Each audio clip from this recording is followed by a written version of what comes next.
Hey everybody, how you doing? Welcome back to Rocky's Hot Takes. And I've been on a bit of a Kickstarter bent for a little while. And I wanted to talk real quick about something, and that's basically Kickstarter health.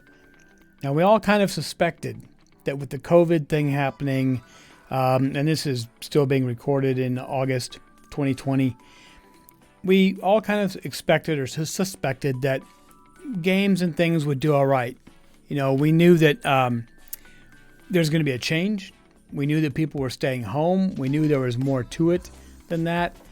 And we figured that, the industry might do okay. We might get a few extra Kickstarters out of this because people are home doing nothing. And for better or worse, that's been the case.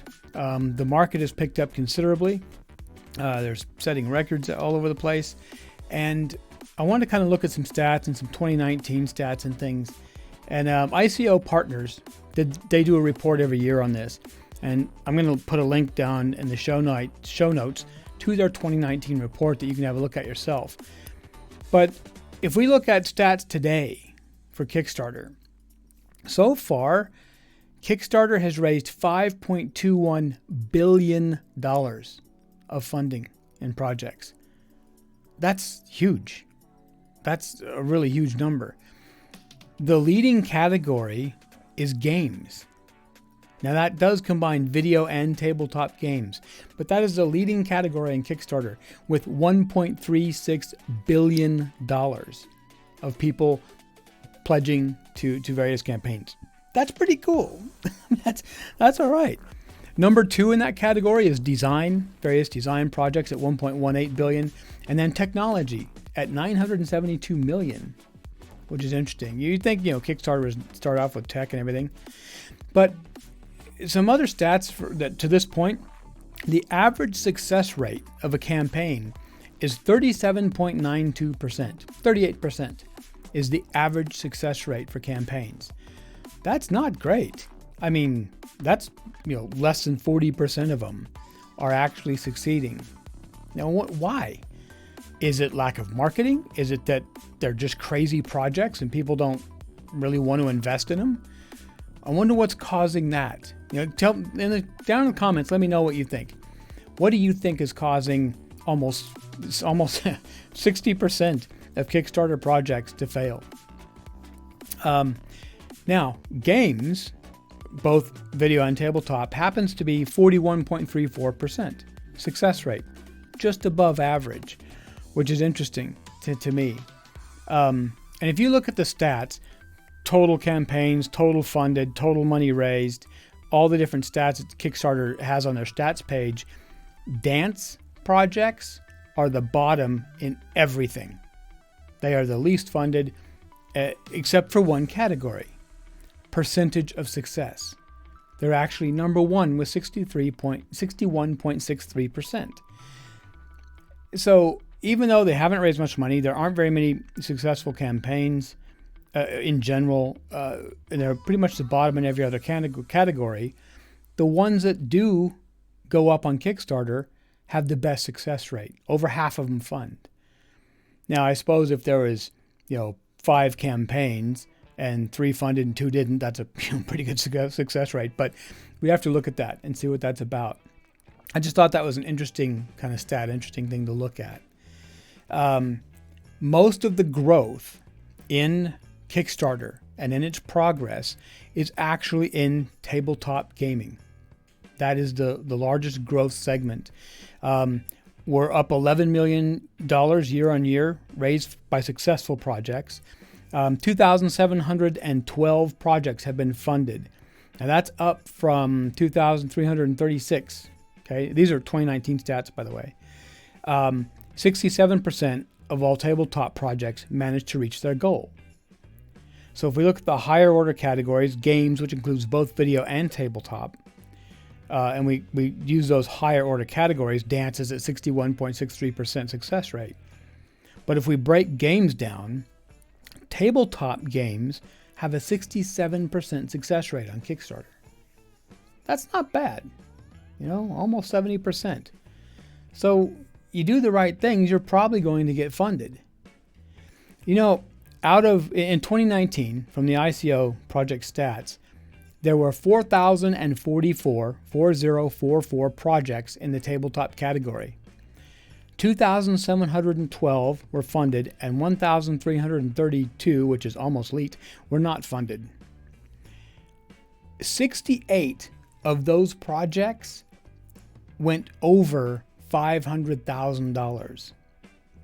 That's big money, right? For what is effectively a project is getting pre-purchased, or we talked about this last time, that is either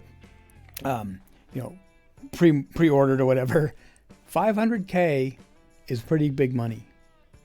You could make a living on that,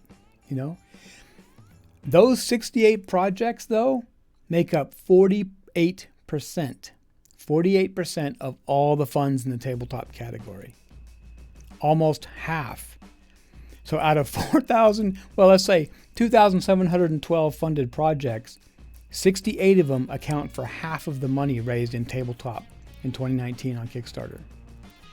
I have a feeling this year is going to be similar. And I'll talk about that in just a second. Because you all know there's a pretty standout, stellar Kickstarter that happened this year that set records. It set the record in tabletop. So while that is a great stat, and while those 68 make up all that money, most of the growth in the tabletop category in 2019 was in the $100,000 to $500,000 project range and the $10,000 to $50,000 range. Our project was in there. We're a small project. So there's a lot of growth in that segment. A lot of people are getting out there, putting their small projects up, and effectively, being able to get started. Now, I imagine with a lot of people ending up at home due to COVID, a lot more designers are going to say, look, now's the time. I'm stuck at home. I'm going to do that game passion project I always wanted to do. And they're going to go out there, built it. Maybe some of them got funded in that, 10 to 50K range. That'd be great, right? Another thing you want to consider if you're going to do a Kickstarter project, the money is in America. No doubt. US dollars make up 73% of pledges for this category. Almost 3/4 of the market for Kickstarter campaigns are in the US. So make sure you have a really good US-based marketing strategy. If you combine Great Britain and the EU, that makes up a whopping 21%. 6% is the entire rest of the world. So if you're going to target sections, US, Great Britain, and EU, you might want English, you might want German, Spanish, but check your target audience and definitely don't forget to advertise in the US. Couple interesting stats then. So if we look at all of Kickstarter, since its inception, the number one most funded project is a technology project, the Pebble Watch. They made $20,338,000 and change. They had 78,471 backers. Now, to me, that's a decent measure, or perhaps even a better measure of the passion or the following of a project is the backer count. Because if you have a handful of backers, say 10,000 backers, not a handful, but if you have 10,000 backers, but your base pledge level is for a technology project or something that, the entry level is like $250, well, that kind of skews things. If your entry level is $1,000 and you have 1,000 backers, you're already in the decent money, and you're already kind of up there as far as funding goes. The Pebble Watch was kind of like that. Here's the next one. The next best one ever in Kickstarter was the Coolest Cooler one. They only had 62,642 backers, but they raised $13,285,000 and change US dollars. Not bad. Quite a ways behind the Pebble Watch as far as dollar figures go, but they were about 78,000 versus 62,000. So that's not bad. That's a decent backer count. Number 3, though, the number 3 most funded project on Kickstarter ever was Frosthaven, the recent success, sequel to Gloomhaven by Isaac Childers. That is the number 3 most funded project of all categories on Kickstarter. He set a record in the tabletop game Kickstarter category. He beat out KDM, or Kingdom Death Monster, and he raised $12,969,000 and change US dollars for Frosthaven. That's crazy money. I mean, let's face it, Isaac can do more games. Very successful. But the coolest stat about Frosthaven that could give all of us hope is that 83,193 people backed that game. By backer count, that's more than Pebble Watch, more than the Coolest Cooler.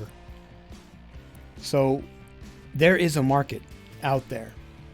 There are 83,000 people willing to pay 3 digits or more for a game on tabletop if it's good enough.